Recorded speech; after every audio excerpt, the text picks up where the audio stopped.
आदाब नाजरीन, आप देख रहे हैं गुलिस्तान न्यूज। अभी तक का उर्दू खबरनामा लेकर मैं आपका मेजबान गौहर कुछ आपकी खिदमत में हाजिर। तफसीलात से पहले अभी तक की सुर्खियों पर एक नजर।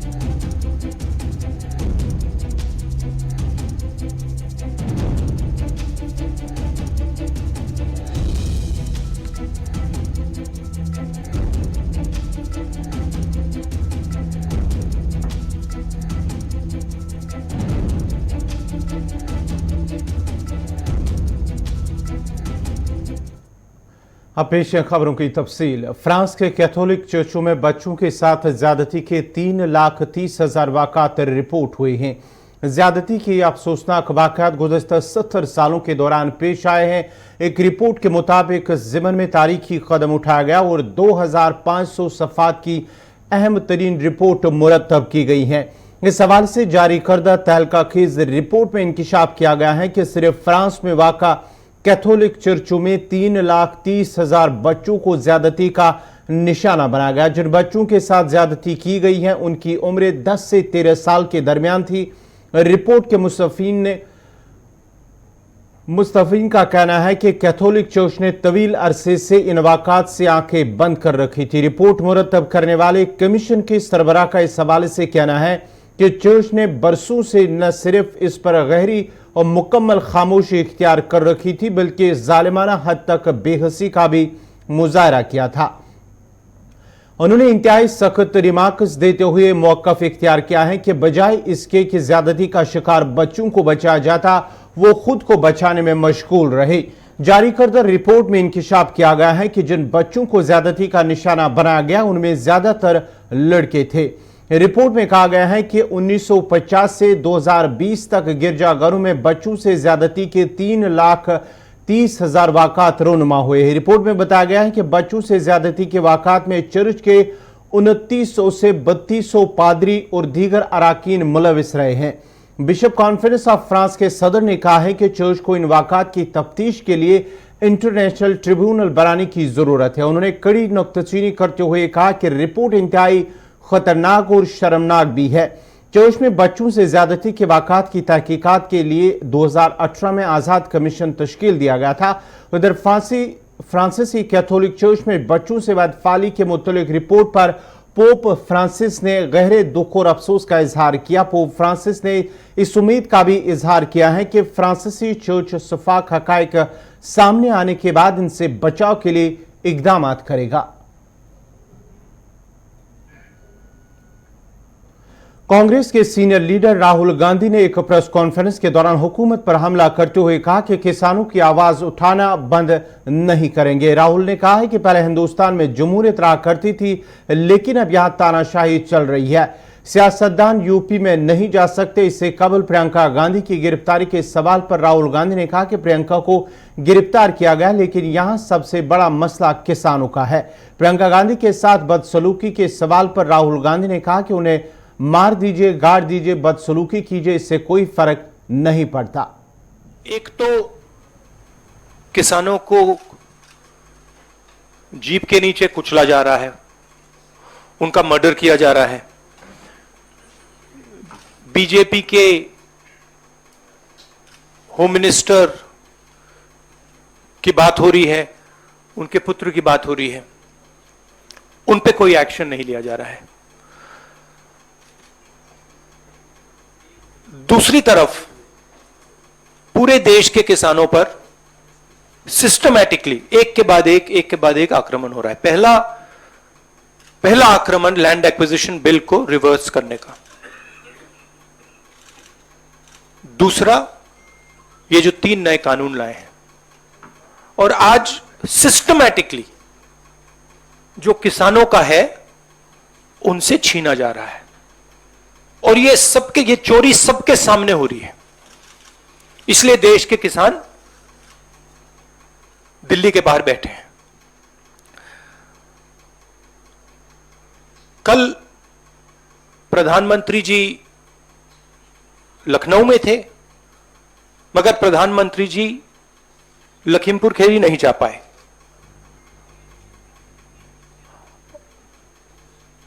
पोस्टमार्टम ठीक से नहीं किया जा रहा है और सिस्टमैटिकली जो भी कुछ कहे उसको बंद किया जा रहा है। आज दो चीफ मिनिस्टर्स के साथ हम लखनऊ जाने की कोशिश करेंगे, लखीमपुर खीरी जाने की कोशिश करेंगे, उन परिवारों से मिलने की कोशिश करेंगे। ये जो यूपी में हो रहा है, किसानों को मारा जा रहा है, मगर इससे पहले हाथरस में भी हुआ था और उनके एक एमएलए ने भी रेप किया था। तो ये सिस्टमैटिकली ये एक नई तरीके की राजनीति हो रही है उत्तर प्रदेश में। क्रिमिनल्स जो भी करना चाहते हैं कर सकते हैं, चाहे वो बलात्कार हो, किसानों का खून हो, और जो मारते हैं, जो रेप करते हैं वो जेल के बाहर होते हैं, और जो मरते हैं वो जेल के अंदर जाते हैं। प्रेशर बनाने का होता है। जब हम प्रेशर बनाते हैं तब वहां पे कार्रवाई होती है। हाथरस में हमने प्रेशर बनाया, तब जाके कार्रवाई हुई। सरकार चाहती है कि हम इस मुद्दे को उठाएं ना, प्रेशर ना बनाएं, कि जिन्होंने मर्डर किया वो भाग के निकल जाएं। अगर हाथरस में हम गए नहीं होते, वहां पे जिन्होंने बलात्कार किया था वो सब स्कॉट फ्री निकल जाते। अगर हमने उससे पहले उनके एमएलए के बारे में नहीं बोला होता, वो भाग से निकल जाते। तो इसलिए हम दबाव डाल रहे हैं। हम दबाव क्यों डाल रहे हैं? क्योंकि किसानों के साथ गलत काम किया गया है, उनको मारा गया है। और सचमुच बताओ तो ये आपका काम है, आप लोग तो करते नहीं हो। जो आपकी जिम्मेदारी है उसको तो आप निभाते नहीं हो। उल्टा आप सवाल पूछते हो कि ये पॉलिटिक्स हो रही है। आपकी जिम्मेदारी भी है, उसको तो आप भूल गए और फिर कहते हो हमें कहते हो। यहां पे जो डेमोक्रेसी हुआ करती थी, आज हिंदुस्तान में डिक्टेटरशिप है। सीधी सी बात है। राजनेता उत्तर प्रदेश में नहीं जा सकते। कल से हमें कहा जा रहा है कि भैया आप उत्तर प्रदेश नहीं जा सकते। छत्तीसगढ़ के चीफ मिनिस्टर जाते हैं, किसानों से मिलने जाते हैं, उनको कहा जाता है सेक्शन 144। ये कहते हैं मैं तो अकेला हूं, 144 कैसे लागू होगा? कोई जवाब नहीं। अब डिक्टेटरशिप किस बात की है? क्यों डिक्टेटरशिप? क्योंकि भयंकर चोरी हो रही है। जो स्मॉल मीडियम बिजनेसेस हैं, छोटे व्यापारी हैं, उनसे चोरी हो रही है। किसान हैं, उनसे चोरी हो रही है। और जो आम जनता है, उनके जेब में से चोरी हो रही है। पेट्रोल डीजल के दाम बढ़ते जाते हैं और जो हिंदुस्तान की आवाज है उसको कुचला जा रहा है। इधर बड़ी खबर इस हवाले से आ रही है, जहां आज राहुल गांधी लखीमपुर जाना चाहते थे। लखनऊ जाने के लिए घर से रवाना हुए। जहां वो लखीमपुर जाना चाहते थे और लखनऊ एयरपोर्ट पर उन्हें रोका गया है। रोकने की तैयारी पुलिस की जानिब से। एयरपोर्ट अथॉरिटी जो राहुल गांधी लखीमपुर जाना चाहते थे, लखनऊ एयरपोर्ट पर उन्हें रोकने की तैयारी की जा रही है। यूपी सरकार क्या उन्हें इजाजत दे सकते? इस हवाले से पहले जब उनसे कहा गया है कि किसी भी लीडर को वहां जाने की इजाजत नहीं दी गई थी यूपी सरकार की जानिब से। ताहम राहुल गांधी ने कल ही यूपी सरकार को एक खत भी रवाना किया था कि उन्हें वहां जाने की इजाजत दी गई थी, जबकि लखीमपुर इलाके में दफा 144 नाफिज किया गया। इसलिए राहुल गांधी ने प्रेस कॉन्फ्रेंस के दौरान कहा कि वो सिर्फ 3 लोग ही वहां जाना चाहते हैं। मजीद तफसीलात के लिए हमारे साथ जुड़ चुके हैं रहमत कलीम। रहमत, क्या कुछ तफसीलात है इस हवाले से? जी देखिए, बिल्कुल राहुल गांधी दिल्ली के अपनी रिहाइशगाह से निकल चुके हैं दिल्ली एयरपोर्ट के लिए, और दिल्ली एयरपोर्ट से वो लखनऊ के लिए फ्लाइट लेंगे और लखनऊ पहुंचेंगे। लेकिन उससे पहले लखनऊ में पहले ही धारा 144 दफा 144 लगा दिया गया है। पुलिस कमिश्नर ने कहा कि लखनऊ अगर पहुंचते हैं तो हम उन्हें एयरपोर्ट से बाहर नहीं निकलने देंगे, उनसे रिक्वेस्ट करेंगे कि वो वापस से दिल्ली चले जाएं। इस बीच जो जराये से हमें खबर मिल रही है और अंदर की खबर है कि यूपी सरकार के अंदर एक बहुत ही अहम पहलू पर गौर खोज किया जा रहा है, और बहुत ही अहम पहलू ये है कि जो सियासी रहनुमा जिन्हें अब तक के लखीमपुर जाने से रोका गया है या रोका जा रहा है, उन्हें जाने की इजाजत दे दी जाए। क्योंकि लखीमपुर जाने से जब तक के सियासी रहनुमाओं को रोकेंगे तब तक ये मुद्दा और बड़ा होता चला जाएगा। सियासी रहनुमाओं का जाना और फिर आना, उसके बाद ही मामला खत्म हो जाएगा। इसलिए बाकायदा तौर पर यूपी सरकार इस मसले पर गौर करे कि अब सियासी रहनुमाओं को लखीमपुर जाने से न रोका जाए। इस बीच खबर जरा से ये भी है कि राहुल गांधी को शायद लखनऊ एयरपोर्ट पर रोककर वापस न भेजा जाए, बल्कि उन्हें लखनऊ जाने की इजाजत भी मिल जाए और वो लखीमपुर भी जा सकते हैं।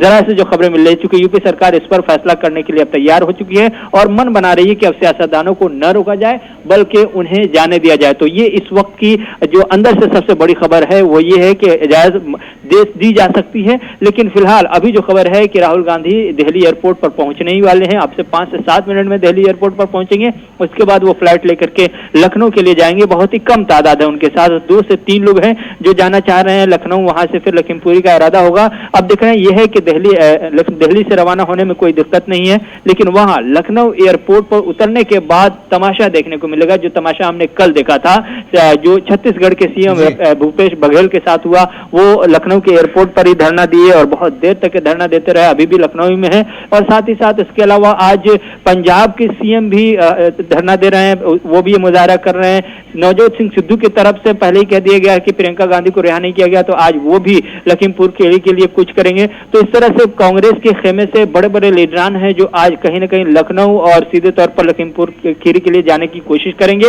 और इसको लेकर के जब ये सारी कोशिशें चारों तरफ से हो रही है तो स्क्रीन पर जो टेलीविजन की बड़े बड़े स्क्रीन है, उन तमाम स्क्रीन पर यही खबरें गर्दिश कर रही हैं। और सरकार की ऐसी मंशा नहीं है कि ये स्क्रीन को बिजी रखे अपने नाम से, अपने चेहरे से और सरकार के खिलाफ मुद्दों से।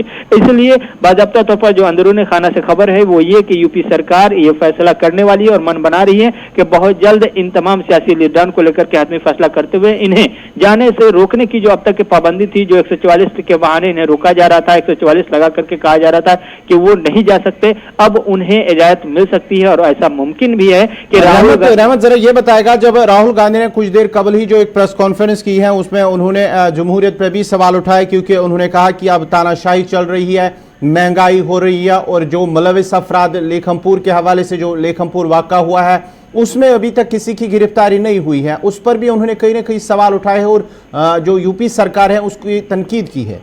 जी बिल्कुल, यूपी सरकार पर तनकीद की है और साथ ही साथ मरकजी सरकार पर भी। उन्होंने कहा कि जिनने जुर्म किया है, जिन्होंने किसानों को कुचला है, वो आजाद घूम रहे हैं, किसी की गिरफ्तारी इस मामले में नहीं हुई है। और जो इसकी आवाज उठाने के लिए गया है, जो इसकी आवाज उठा रहा है, खासतौर से प्रियंका के हवाले से उन्होंने कहा कि प्रियंका गांधी जो किसानों की आवाज उठाने गई थी, किसानों से मिलने गई थी, मुतासरीन के दर्द बांटने गई थी, उनके आंसू पोंछने गई थी, उन्हें कैद कर लिया गया है, उन्हें जेल में डाल दिया गया है। और जो लोग जिन लोगों ने कुचला है, चाहे वो वजीर हो, वजीर के बेटे हो या फिर उनके हवारीन हो या जो भी हो, वो सब के सब पूरी तरह से आजाद है, अब तक के एक की भी गिरफ्तारी नहीं हुई है। तो कहीं ना कहीं लॉ एंड ऑर्डर का जो मामला है वो अपने हाथों में यूपी सरकार के खेलती हुई नजर आ रही है। चूंकि अब तक के करीब 3 दिन हो जाना और एक की भी गिरफ्तारी न होना अपने आप में एक बड़ा सवाल है। और यही वजह है कि राहुल गांधी कह रहे हैं कि पूरी तरह से इंस्टीट्यूशन जो है, जो इदारे हैं, सरकारी इदारे, उन तमाम इदारों का मिसयूज किया जा रहा है। और इस मिसयूज के नतीजे में इंसानी हुकूक जो है, इंसानों की और जमहूरी हुकूक जो है जमहूरियत के, वो सब के सब कुछ ले जा रहे हैं। मुसलसल यूपी सरकार के बारे में हो या फिर दिल्ली सरकार के बारे में, दोनों पर राहुल गांधी ने एक साथ तनकीदों के तीर बरसाए और ये कहा है कि आज जो एडमिनिस्ट्रेशन लेवल पर, अदालती सतह पर जो काम हो रहे हैं, वो सब के सब एक सोची समझी साजिश के तहत एक खास महाज को फरोग देने के लिए, खास सोच को फरोग देने के लिए, एक खास पहचान को फरोग देने के लिए हो रहा है। जबकि आखिर पर आपसे जानना चाहूंगा, जो लेखमपुर में जो हालात बने हुए हैं इस वक्त, वहां पर इंटरनेट खुदबात भी मुअत्तल है, दफ़ा 144 नाफिज है, वहां पर सियासी लीडरान या हिज़्ब इख्तिलाफ के लीडरान को वहां पर जाने की इजाज़त देना, क्या यूपी सरकार ये सोच रही है कि शायद यहां आने से हालात और मज़ीद ख़राब हो सकते हैं, बिगड़ सकते हैं, जिस पर काबू पाना शायद ही मुमकिन होगा, नामुमकिन होगा? जी देखिए, बिल्कुल ऐसे आमतौर से जब इस तरह के वाकयात होते हैं तो वहाँ पर बहुत ही हसास वो जगह माना जाता है, और खासतौर से ऐसे वक्त में जब 3 से 4 किसानों को कुचल दिया गया हो, उनके उस इलाके में जाकर के बाज़ाब्ता तौर पर सियासी भीड़ लगाना, जमा करना अपने आप में हसास इलाके में मजीद मसले को गर्म कर देगा। इसीलिए कोई भी सरकार हो, कोई भी एडमिनिस्ट्रेशन हो, पहली कोशिश ये होती है कि वहाँ भीड़ कम हो। इस भीड़ को कम करने के नतीजे में इब्तदाई तौर पर जो फैसला लिए जाते हैं वो दफा 144 है, किसानों को दफा 144 है, भीड़ न लगाए देने का फैसला है, और वहां पर सियासी लीडरान को जाने से रोकने का फैसला है। तो ये इब्तदाई जो कोशिशें होती है वो यही होती हैं, लेकिन इसके बाद चीजें दब जाएं या चीजें हल्की हो जाएं, ये एक फैसला होता है, ये सिचुएशन बताता है कि अगर मामला दबा नहीं और सिचुएशन ठीक ठाक नहीं हो रहा है तो फिर इंतजामिया को मजबूर होकर ये फैसला करना पड़ता है कि जल्द से जल्द इन तमाम को जाने दिया जाए, क्योंकि 1 से 2 दिन में जाकर के सब आ जाएंगे, उसके बाद फिर वही तहकीकात का काम चलेगा, अपने हिसाब से चलेगा।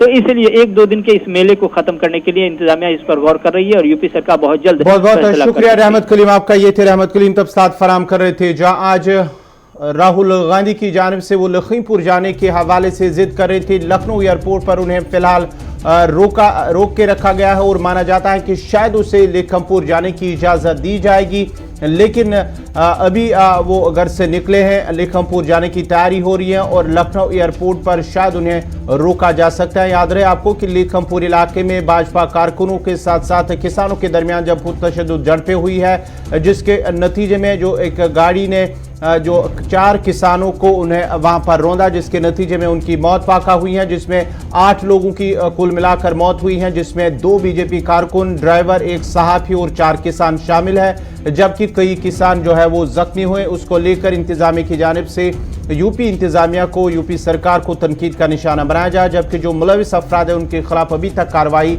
नहीं की गई, न उन्हें गिरफ्तार किया गया है। बढ़ते हैं आगे, बात शुमाली कश्मीर की करते हैं। शुमाली कश्मीर के करना कुपवारा से बड़ी खबर इस वक्त, पुलिस ने हाजरा इलाके में हथियार बरामद करने का दावा किया है। 8 ग्रेनेड और 1 पिस्तौल बरामद किया गया है हाजरा इलाके में। शुमाली कश्मीर के करना कुपवारा इलाके से खबर आ रही है, गुज़श्ता शाम पुलिस की जानिब से वहां कार्रवाई करते हुए हथियार बरामद किया गया है, जिसमें 8 ग्रेनेड और 1 पिस्तौल शामिल है, और साथ ही साथ पुलिस ने खरदियाल इलाके से 2 मुश्तबे अफराद को भी इस सिलसिले में गिरफ्तार किया गया है।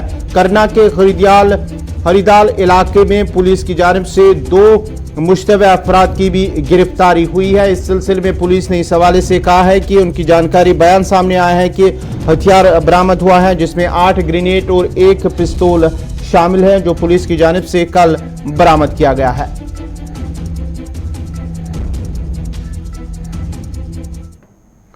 Islamic university of science and technology Awantipora में आज से 3 रोजा वर्कशॉप का इनेकाद किया गया है, जिसमें एलजी के मशीर आर भटनागर मेहमान खुसूसी के बतौर मौजूद रहे। प्रोग्राम में यूनिवर्सिटी इंतजामिया और तालिब इल्मों ने शिरकत की, जबकि उन्वान के हवाले से मुकर्रिर ने खिताब भी किया है।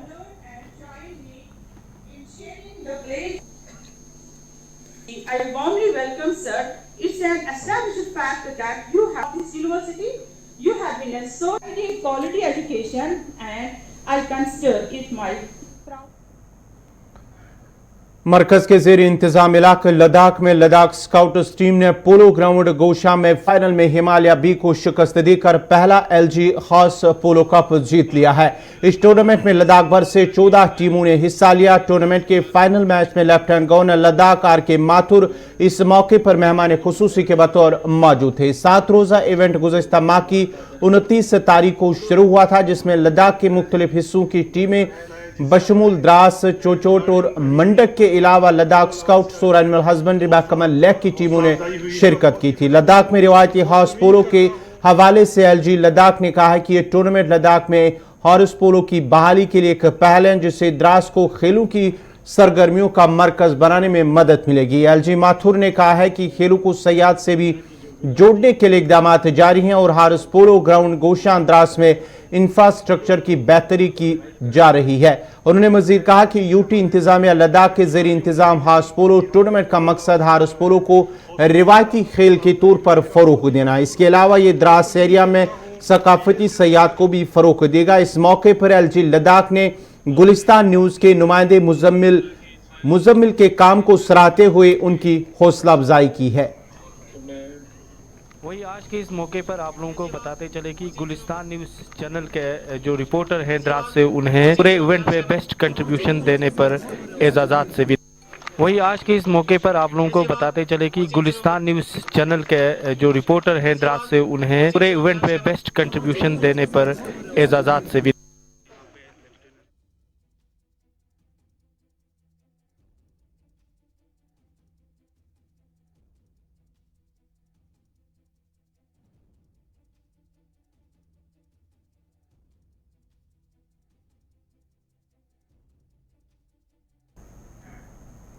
वादी कश्मीर में सालाना सैकड़ों मीट्रिक टन अखरोट की पैदावार होने के बावजूद भी इस सन्नत से वाबस्ता अफराद काफी परेशान नजर आ रहे हैं, क्योंकि गुज़िश्ता कई बरसों से कश्मीर अखरोट और गिरी की कीमतों में गिरावट देखने को मिल रही है। शुमाली कश्मीर के करना, कुपवारा और दीगर इलाकों से अखरोट के कारोबार से वाबस्ता अफराद का कहना है कि पिछले साल के मुकाबले में रवां बरस भी अखरोट और गिरी की कीमतों में कमी देखने को मिल रही है। ताजरों का कहना है कि बीनों रियासत की मंडियों में अमेरिका और चिली से आने वाले अखरोट गिरी ने कश्मीरी गिरी को बाजारों से बेदखल किया है, जिसके नतीजे में मकामी बाग मालिकान और ताजरों के कारोबार पर खतरे की घंटी बज रही है। मालूम रहे कि वादी बर में इस वक्त अखरोट का सीजन जोबन पर है, लेकिन इस साल भी ताजरों का वही रोना है कि उनका माल मंडियों में नहीं बिक रहा है। इस कारोबार से वाबस्ता ताजरों का कहना है कि साल 2016 में अखरोट गिरी की कीमत 1000 से 1500 रुपए फी किलो थी। ताम 2017 से अब तक गिरी की कीमतों में 60% की कमी बताई जा रही है। तो हमारा इलाका करना जो डिस्ट्रिक्ट कुपवाड़ा में पड़ता है, बहुत ही पासमानदा इलाका है। इसमें जो अखरोट और गिरी का कारोबार होता है, इसी पर लोगों का डिपेंड है। साल भर यही खर्चा लोग अपने घरों में बच्चों के लिए, बीवी के लिए और कारोबार के लिए इस्तेमाल करते हैं। लेकिन बदकिस्मती से आज कई साल से ऐसा हो रहा है कि अखरोटों की जो रेट वगैरह है अप डाउन हो रही है, जिसकी वजह से हम लोगों को बहुत भारी मुश्किलात आ रही हैं। हमारे खाने पीने पे, बच्चों की तालीम पे इसका बड़ा असर हो रहा है। इसलिए हमारे गवर्नमेंट से ये गुजारिश है कि अखरोटों की रेट को मैक्सिमम रेट कर दिया जाए। ये अखरोट जो है हमें जब उतारते हैं, फिर इनको हम छिलके से निकालते हैं, सुखाते हैं, इनका बहुत लंबा प्रोसेस चलता है, जिसकी वजह से हमें एक अखरोट कम से कम मैक्सिमम 5 रुपये में पड़ता है। और जबकि आज जो हमसे जो रेट दी जा रही है वो तो 2 रुपये के हिसाब से दी जा रही है। आप खुद ही इंसाफ कीजिए कि हमारे साथ क्या हो रहा है। हमारे यहाँ टंगडार के जो लोग हैं, यहाँ पे जो ज़्यादातर लोग जो हैं 50% प्लस लोग जो अखरोट और गिरी के कारोबार से वाबस्ता हैं, जो अपना रोज़गार इन्हीं चीज़ों से सालाना निकालते हैं। लेकिन हमें ये बड़ी अफसोस की बात है, पिछले 3 साल से इन लोगों को जो गिरी का या अखरोट का जो रेट थी, वो रेट बहुत ही कम मिल रही है, 300 साढ़े 300, जबकि उससे पहले 1200-1300 तक मिलती थी। लेकिन इन लोगों को आज की रेट में, आज की अगर बात करें हम, तो 350-400 से ऊपर कोई भी खरीदारी के लिए तैयार नहीं है। तो ये लोग बड़े मायूस और बेसहारा से हो गए हैं। लिहाजा हमारी जो है इधर अनंतनाग से एक और बड़ी खबर आ रही है कि अनंतनाग में सड़क हादसे में 2 फौजी एहलकार जख्मी हुए हैं। वेरीनाग इलाके में सड़क हादसा पेश आया है। जनूबी कश्मीर के अनंतनाग में सड़क हादसा जिसमें 2 फौजी एहलकार जख्मी हुए हैं। बताया जा रहा है कि अनंतनाग के वेरीनाग इलाके में एक फौजी गाड़ी, कैस्पर गाड़ी, एक गहरी खाई में जा गिरी, जिसके नतीजे में गाड़ी में सवार 2 फौजी एहलकार, जिनमें एक आर्मी मेजर जो है वो भी जख्मी हुआ है, जिन्हें दोनों को जीएमसी अनंतनाग मुंतकिल किया गया है। इलाज मुआवजे के लिए दोनों को वहां पर मुंतकिल किया गया है। और साथ ही साथ आपको बताते चले, जो जख्मी फौजी एहलकार हैं उनकी शिनाख्त मेजर चीतन प्रजापति और लास नायक प्रसार रवि के बतौर हुई है। दोनों जो है वो इस वक्त जेर इलाज है जीएमसी अनंतनाग के अंदर। ये वेरीनाग इलाके में ये हादसा पेश आया है, जहां पर जो कैस्पर गाड़ी 19 RR की एक गहरी खाई में जा गिरी। अपर हालन एरिया के इलाके में, जो वेरीनाग का इलाका वेरीनाग में पड़ता है, वहां पर यह हादसा पेश आया है। ताम दोनों जो है बताया जाता है कि खतरे से बाहर है।